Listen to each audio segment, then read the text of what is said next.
El último libro publicado post-mortem por uno de los mejores autores de la literatura, Gabriel García Márquez. En agosto nos vemos. Bienvenidos a este episodio de Bibliotequeando. Les habla su anfitrión Ricardo Lugo. Gracias por escuchar este podcast que resume y discute libros. Si quieres seguir aprendiendo aún más a través de la lectura, puedes suscribirte al canal de YouTube, seguirme en las redes @bibliotequeando, también suscribirse al blog donde analizo y resumo libros y ponerle como siempre 5 estrellas al podcast para seguir apoyando este concepto y seguir apoyando la lectura. Hoy les traigo uno de los libros más discutidos de este año. En agosto nos vemos, publicado por supuesto hace un par de meses, con mucha polémica en cuanto a su publicación. Mi plan en este episodio es explicar, como siempre, un poco de contexto, por qué hubo polémica de que este libro se publicara, por qué Gabriel García Márquez no quería que se publicara, porque nunca lo publicó en vida, y por supuesto resumir el libro, contarles la historia de lo que sucedió. Ahora, los que quieran conversar y discutir conmigo los mensajes de este libro, en agosto nos vemos, va a ser la primera reunión del Club de Lectura de Bibliotequeando, nuevamente en Patreon pueden inscribirse, el link está en la descripción de este episodio, la descripción del podcast o en la biografía de Instagram. Si no, pueden buscar en patreon.com a Bibliotequeando, pero va a ser un club de lectura virtual. Vamos a poder discutir muchas de las controversias que aquí mencionaré, sin dar mucho mi opinión. Solamente voy a mencionar aquí en este episodio lo que sucedió, lo que dijeron los hijos de Gabriel García Márquez, lo que dijeron distintas personas y por supuesto contaré la historia del libro en el resumen. Pero empezando con la polémica detrás de este libro.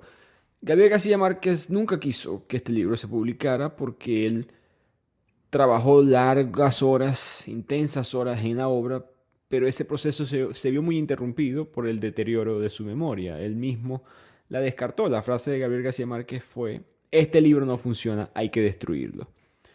Salman Rushdie, autor del cual hemos hablado en este podcast, si recuerdan el episodio Los versos satánicos, eran amigos, él y Gabriel García Márquez, ambos autores del género del realismo mágico. Y Rushdie, por ejemplo, piensa que esos deseos deben ser respetados. Un hombre en sus últimos días, si él siente, miren, yo no quiero que esto se publique, hay que respetar esa mentalidad que él, como una persona ya de edad que ha sido atacada por intento de homicidio múltiples veces, como sabemos, perseguidos por radicales islámicos, él sabe lo que significa dejar las cosas hechas para la siguiente generación o para mis hijos, etcétera. Si alguien no quiere que se publique un libro, no debería publicarse, es la opinión de Rushdie. Ahora, por supuesto, fue publicada porque 10 años después de la muerte de Gabriel García Márquez, los hijos autorizan los derechos para publicar la obra. ¿Cuál fue el argumento de los hijos en el libro? Hay un prólogo escrito por ambos y ellos dijeron, bueno, primero, si lees el libro, nunca te pasaría por la cabeza destruirlo, como dijo nuestro padre. Para nosotros, cuando papá le empezó a fallar la memoria, también le empezó a fallar la capacidad para juzgar el valor literario de lo que él mismo había escrito. Y con eso llegó Cristóbal Pera, que es el director editorial de Planeta, por un momento en su carrera, un editor que trabajó con Gabriel García Márquez en Vivir para contarla, los que han leído ese libro, y otras obras, pero él, como estuvo muy en contacto con Gabriel García Márquez hacia el final de su vida, él empieza a colaborar con En agosto nos vemos, una obra que Cristóbal Pera ni siquiera sabía que estaba en proceso. Y después de que fallece Gabriel García Márquez, Cristóbal, el resto del grupo, envían estos escritos de En agosto nos vemos a la Universidad de Texas en Austin, en Estados Unidos, y se crea un gran archivo de Gabriel García Márquez. Lo que el Gabo tenía en este punto eran 4 capítulos de los 6 finales, es una novela corta, es un cuento corto, que nuevamente mucha gente ni siquiera sabía que estaba en proceso. Pero al enviarse al archivo de Austin, muchas personas leyeron ese libro, ¿no? Personas que manejaban los archivos, profesores de literatura, todos estaban muy interesados en poder leer qué es lo que había escrito el Gabo que nunca fue publicado. Y varios dijeron, es que no me parece nada malo este libro. No están de acuerdo con que hay que destruirlo, es un libro perfectamente válido. Y ahí cuando los hijos empiezan a escuchar eso, viniendo de personas, del punto de vista de ellos, objetivos, es que ellos empiezan a hablar con las editoriales para publicar esta obra. Ahora, Otro factor de todo esto es qué hacen ustedes si tus padres te dejan una fortuna ahí, ¿no? Por mucho que los hijos de García Márquez deben estar bien acomodados financieramente, si te dicen que queda ahí una millonada de dinero, que tú tienes acceso a la misma, muchas personas creo que toman la misma decisión que tomaron sus hijos. Se estima que todas las copias que ya han sido impresas en español se van a vender en este año, que serían unas 250.000 copias de En agosto nos vemos en Latinoamérica y en España. A unos $20 la copia del libro, cada quien podrá hacer su conversión en su moneda local, pero estamos hablando de bastante dinero y muchas personas tomarían esa decisión también. También está el argumento literario, ¿no? Si Franz Kafka, él había dicho también que le quemaran sus obras antes de morir, y su mejor amigo Max Brod, que fue el que se le dio esa instrucción específicamente, no lo hizo. Y por eso es que tenemos el acceso a Kafka. Está el argumento en ese aspecto, de que, bueno, un autor incluye, o la trayectoria de un autor incluye sus buenas obras y sus malas obras, y eso lo mencionan los hijos de una manera u otra en el prólogo del libro, los que han leído el libro o los que lo van a leer y vienen al club de Patreon de Bibliotequeando, también seguramente van a tener esa información. Ahora, curiosamente, el Gabo en sus últimos años estuvo trabajando en una serie de novelas cortas. Y iba a ser una colección de cuentos, y cada cuento iba a tratar sobre el mismo tema, distintas versiones de esa historia, pero el tema general iba a ser el amor en la edad madura. De ahí él publica Del amor y otros demonios, por eso escribe Memorias de mis putas tristes, hablaremos de eso pronto. Pero el punto es que esta obra de En agosto nos vemos, poco a poco empieza a hacer su propia obra, poco a poco empieza a convertirse en un cuento suficientemente intrigante, artístico, que el Gabo básicamente le empieza a dedicar cada vez más tiempo. En agosto nos vemos. Como ya sabemos, él no estuvo contento al final, pero el punto es que el borrador se crea en la portada. De hecho, del borrador final se leen las notas de Gabriel García Márquez y dice versión 5, julio 2004, gran ok final, es el mejor sin interrogación, porque Gabriel García Márquez, cuando ya le aprobaban un borrador, él más nunca cambiaba una sílaba. Había que tener cuidado en ese aspecto si tú eras su editor. Entonces él estaba ya insinuando que esta iba a ser la versión final del libro, así que estamos bastante seguros de que esto es probablemente la versión correcta según el propio autor. Ahora, el Gabo se reivindica en ciertos círculos. Vamos a ver qué es lo que va a decir la historia o qué es lo que van a decir esos círculos, pero el episodio 55 del podcast es Memorias de mis putas tristes. Lo que lo escucharon, recuerdan este tema. De hecho, ha sido uno de mis episodios más oídos, más vistos en Instagram también, porque es un libro un poco, desde el punto de vista de Gabriel García Márquez, diferente, mucho más, un tema que nadie se esperaba que él fuera a hablar, que era, bueno, nuevamente el amor en la edad madura, pero ahora con pedofilia y tráfico sexual, porque la historia trata de un viejo, un señor de 91, 92 años, si no me falla la memoria, que quiere antes de morir tener sexo con una virgen y habla con una proxeneta, una mujer que le va a conseguir una niña de 13, 14 años para tener sexo con él. Cosa que nunca sucede en la obra, pero el punto es que ese tema es, por supuesto, muy incómodo de leer. Hay libros que son buenos. Lolita de Vladimir Nabokov es buen libro, pero nadie va a querer leer ese libro dos veces. Es un libro incómodo de leer. En el caso de Memorias de mis putas tristes, es un tema de tráfico sexual, es un tema de, por supuesto, violación infantil, un tema de pedofilia, antes de que esos temas se discutieran tanto como se discuten ahora en el 2024. Por lo tanto, con el pasar de los años, se convirtió en problemático que la firma de Gabriel García Márquez, ese último libro, fuera Memorias de mis putas tristes. Muchos círculos, especialmente círculos anti-violación doméstica, violencia doméstica, anti-violación, derechos de la mujer, no estuvieron contentos con ese libro, con esa historia, donde la niña, cabe destacar, que es abusada en esta obra, no ni siquiera habla, nunca se pronuncia. Esa parte del mensaje de Gabriel García Márquez, que esa persona no tiene voces. Él no estaba promoviendo ese tipo de actividad por si acaso, pero fue un libro incómodo.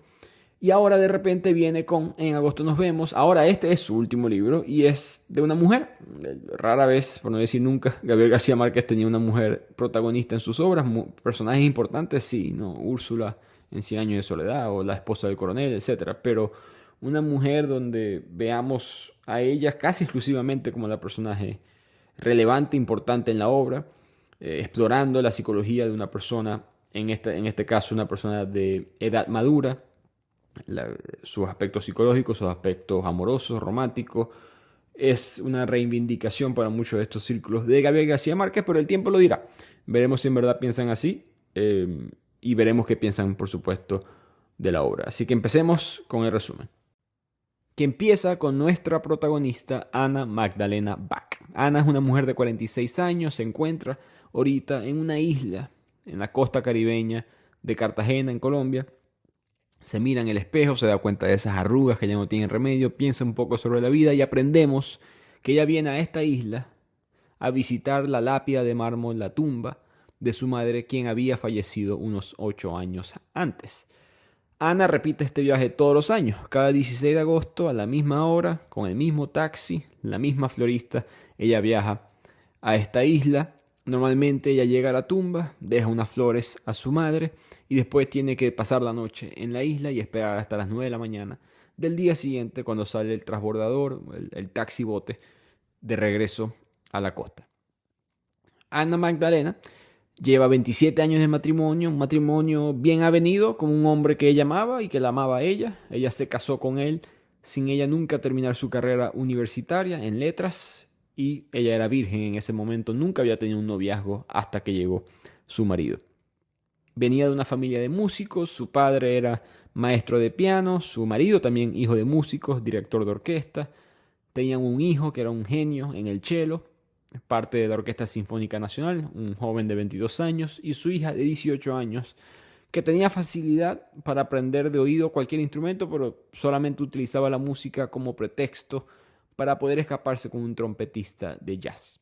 Un trompetista mulato que pareciera que la familia no está muy contenta con esa relación. Me recordó un poco a la canción Liz y Helena de Rubén Blades. Pero extrañamente, esta joven de 18 años quiere profesar en la orden de Carmelitas Descalzas. En otras palabras, quería ser monja. Ella sentía que ahora ser monja es diferente, que tarde o temprano iban a quitar esta restricción sexual, etc.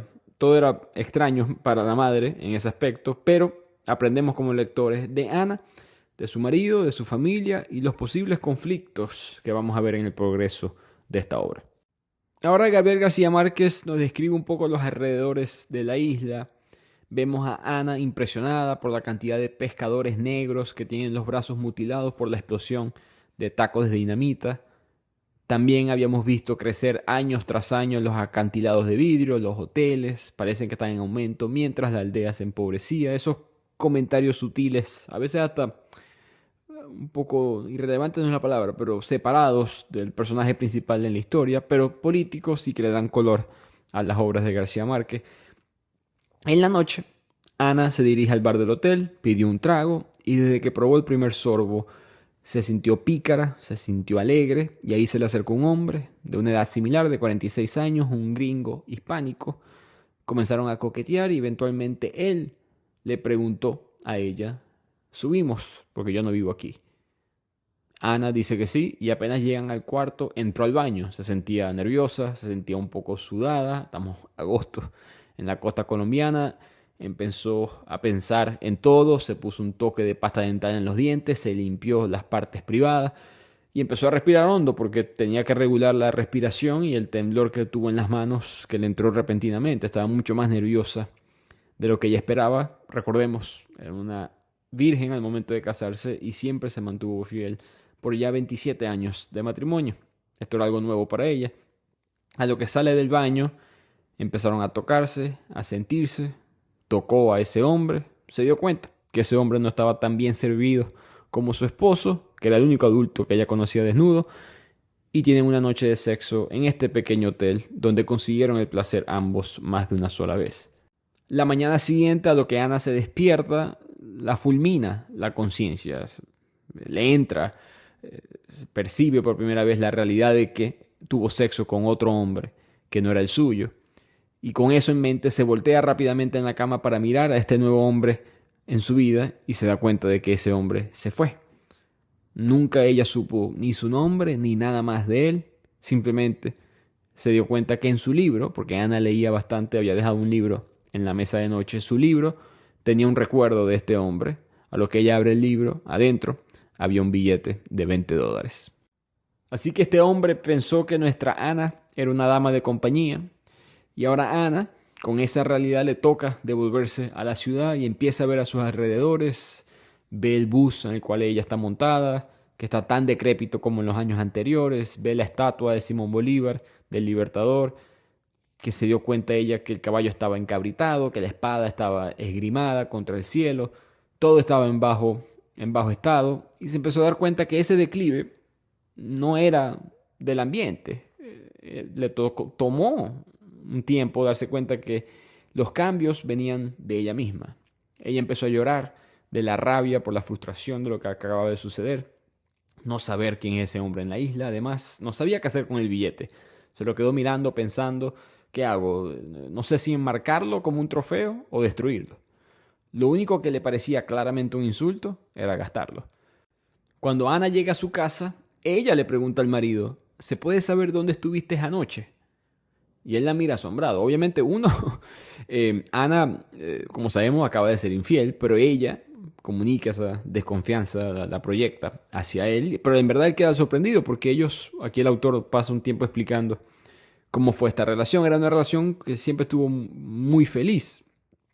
Siempre solían reinventarse, pasaban noches en hoteles baratos, moteles, mejor dicho, a veces en hoteles elegantes, tenían sus noches privadas, al punto, eran tan frecuentes esas citas que Ana acostumbró a tener condones en su cartera, preparándose cuando su esposo organizara o ella quisiera organizar una cita de esta, pero eventualmente se dejaron de reinventar como pareja y cayeron en la rutina. Ese es el punto en el que nos encontramos entre ambos. Y además habían problemas familiares porque la hija había adquirido la feliz costumbre de no pasar la noche en la casa, se la pasaba con este trompetista mulato, y el esposo entendía a la hija. Él no decía nada para no ir en contra de su esposa, por lealtad a ella, pero él entendía a la hija, pero la madre estaba muy frustrada con su hija que se llamaba Micaela, y Micaela quiso tranquilizar a su madre, como que mamá, tranquila, sí, ajá, yo estoy pasando tiempo con él, pero te doy una buena noticia. Cuando yo tenía 15 años, yo hablé con un médico amigo mío y él me implantó ese chip, ese dispositivo que evita que yo quede embarazada. Y la madre escuchó esto y le gritó puta. Y por varios días hubo silencio en esa casa. Ana después lloró porque sabía que esta rabia no era hacia su hija, sino hacia ella misma. Todo cambió psicológicamente para Ana desde su aventura en la isla. Empezó a fumar, dejó de leer, ella leía mucho, en ese momento estaba leyendo a Jorge Luis Borges, Bioy Cáceres, Ocampo. Dato curioso, me gustó que García Márquez pusiera a Borges en la obra porque ellos tuvieron una amistad, eh, con comentarios sutiles de respeto, pero de desacuerdos en el punto de vista literario entre ellos. Borges, por supuesto, famosamente dijo que Cien años de soledad es uno de los mejores libros de la historia, pero que le sobraron 50 años. Gabriel García Márquez dijo que todos los autores de la derecha política son malos, a excepción de uno, Jorge Luis Borges. Y siempre se tiraban ese tipo de comentarios entre ellos, y aquí le dejó él, supongo, una despedida a Borges. Bioy Cáceres, otro autor argentino igualmente. Pero volviendo a la obra, el esposo se da cuenta de estos cambios en ella y le preguntó qué es lo que sucede, qué es lo que te pasa. Ana siempre respondió de manera muy seca, nada. ¿Por qué? El esposo sabía que era imposible, se lo dijo, que era imposible no darse cuenta de lo distinta que se veía. Pero, más nunca, discutieron, esa conversación, mejor dicho, nunca llegó a nada. Pasaron los meses y llega agosto nuevamente del siguiente año. Ana hizo su maleta y se sintió nuevamente capaz de repetir la experiencia. Así que llega nuevamente a la isla, estamos en el 2 de agosto, después de visitar la tumba de su madre, de dejar las flores. Ella se da cuenta de que, bueno, vamos a hacer esto especial, vamos a hacerlo diferente, y pide que la lleven al nuevo Carlton, el nuevo hotel, uno de los mejores hoteles de la isla.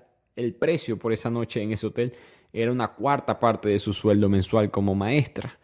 Se hizo el cabello, le tocó un estilista muy pedante que a ella no le gustó.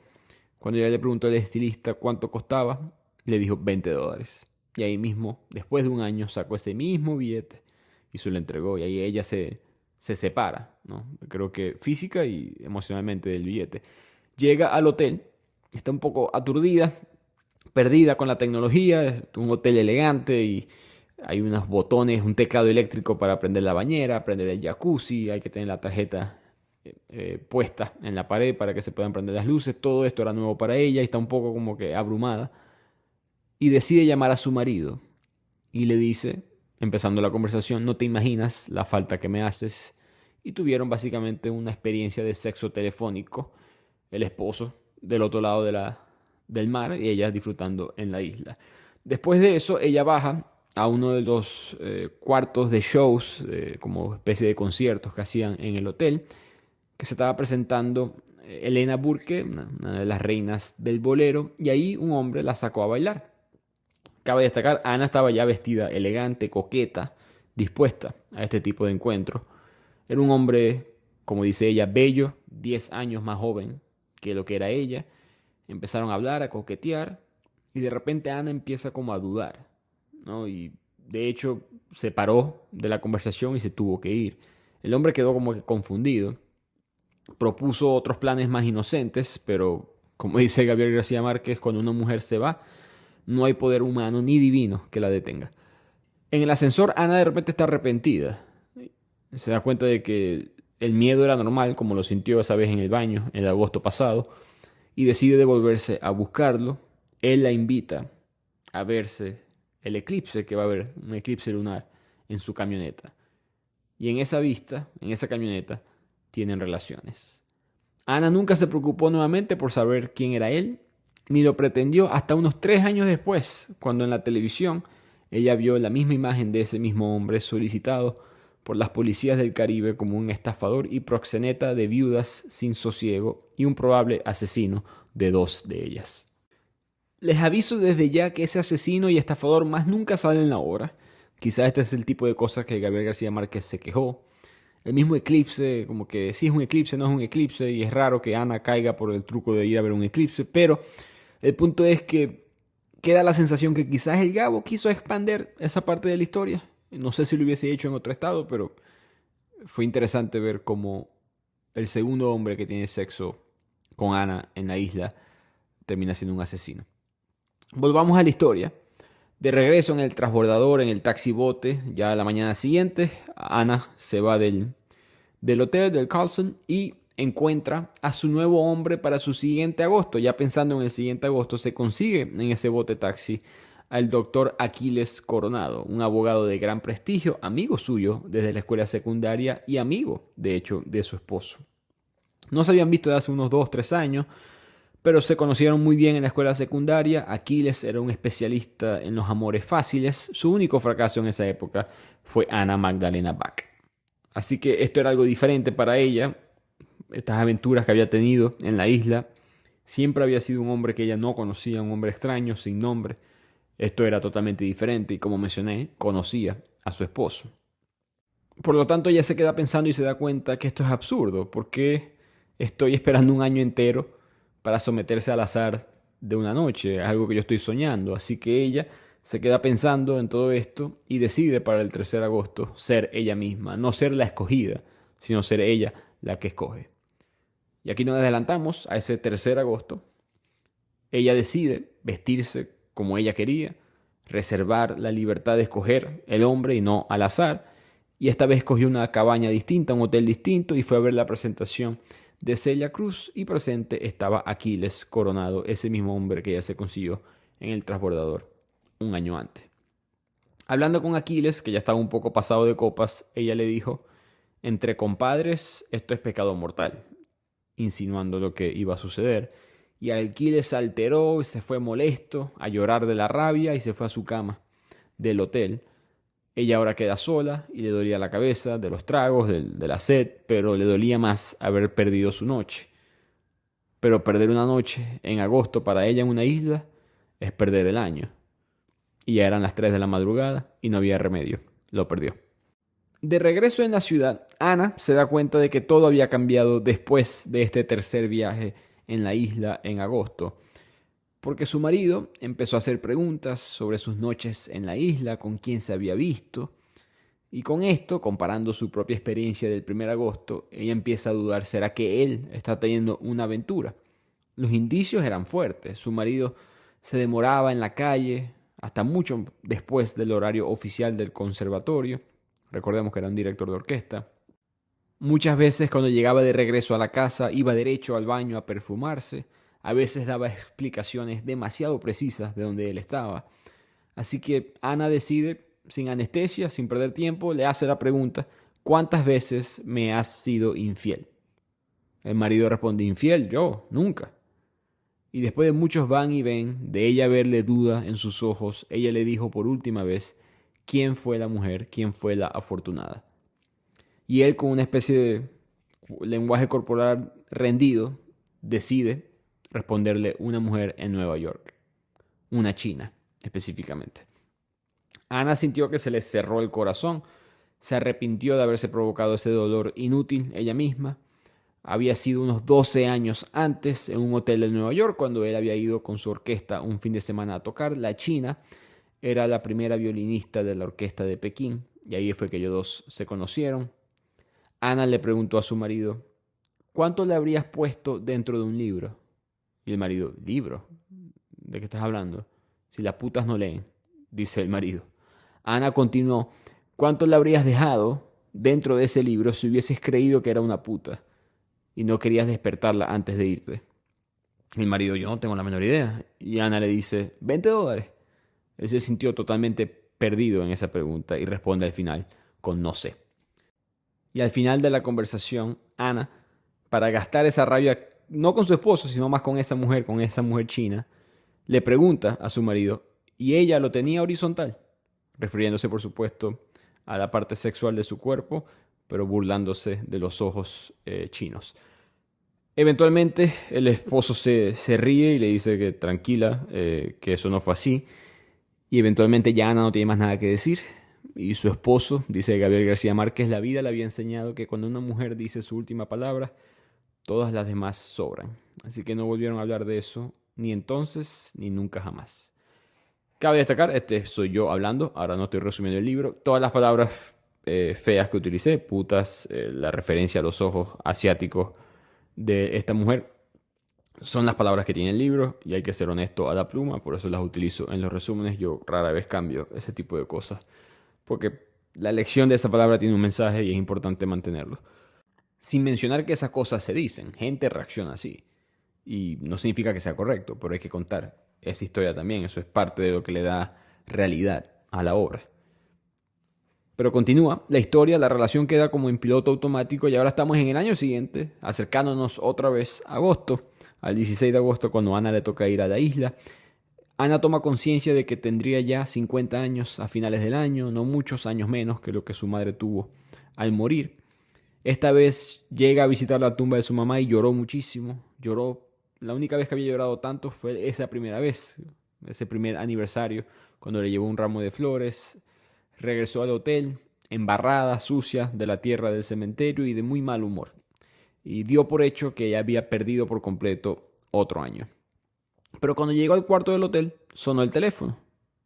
Y escuchó una voz muy alegre diciéndole: hola, soy su amigo del cuarto piso.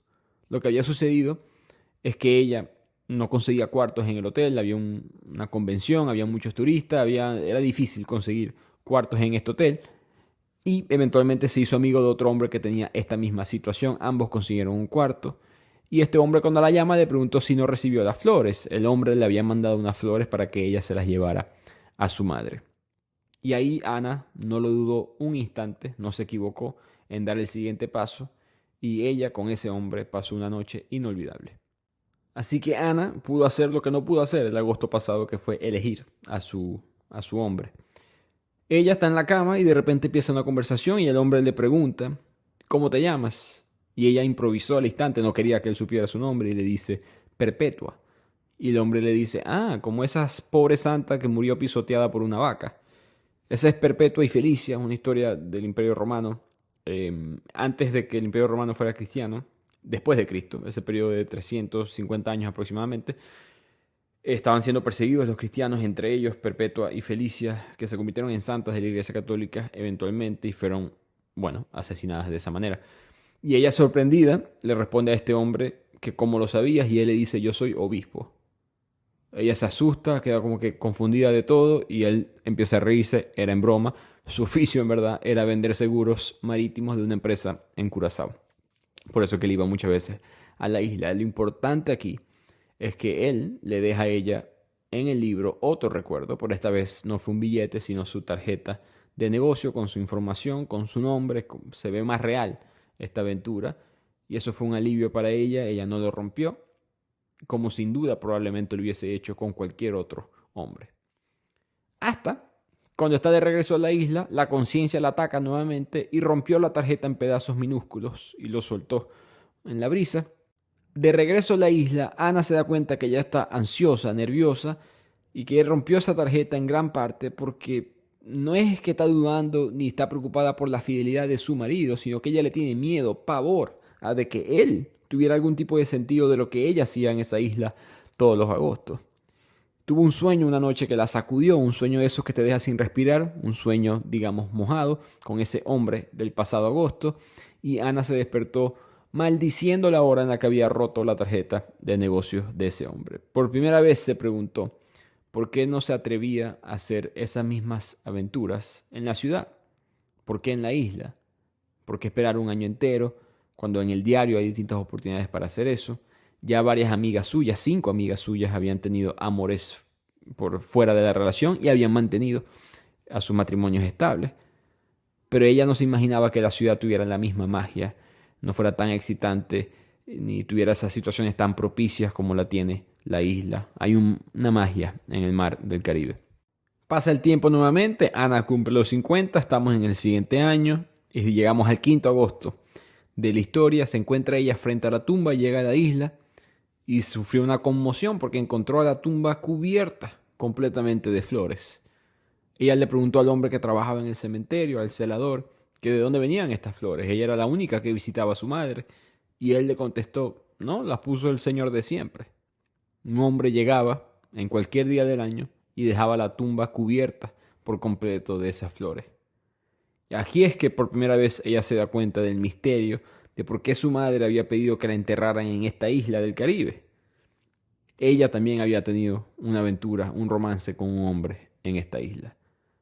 Ana no se sintió triste, se sintió animada. Ahora tenía la revelación de que el milagro de su vida era haber continuado la de su madre muerta. Aquí como lectores aprendemos que la mamá de Ana solía ir a la isla 3 hasta 4 veces al año. Y todo empieza a hacer clic en la cabeza de Ana cuando todo parecía simplemente al azar.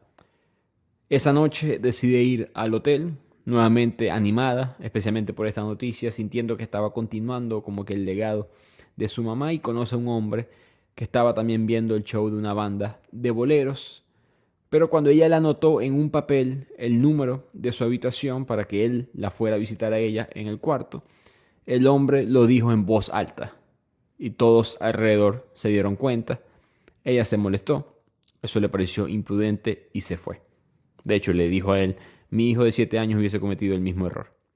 Así que Ana llega a su cuarto sola, molesta, destrozada de que perdió otro agosto, y además se acuesta con una rabia diciendo qué difícil es ser mujer en un mundo de hombres. Por supuesto se refiere a la prostitución o la falta de la misma para la clientela femenina. Ana se despierta la mañana siguiente y pasa por el cementerio porque ella decide que hay que exhumar el cuerpo de su madre para cremarla. Cuando abren el ataúd, Ana se vio a sí misma cuando ve el cuerpo de su madre. El velo, la corona con la que se casó, las esmeraldas rojas, los anillos de boda. Se sintió vista por su madre y lloró por y con ella. 2 horas después, a Ana le entregan los restos cremados de su madre en una bolsa y se fue de la isla diciéndole adiós para siempre a esos desconocidos de una noche.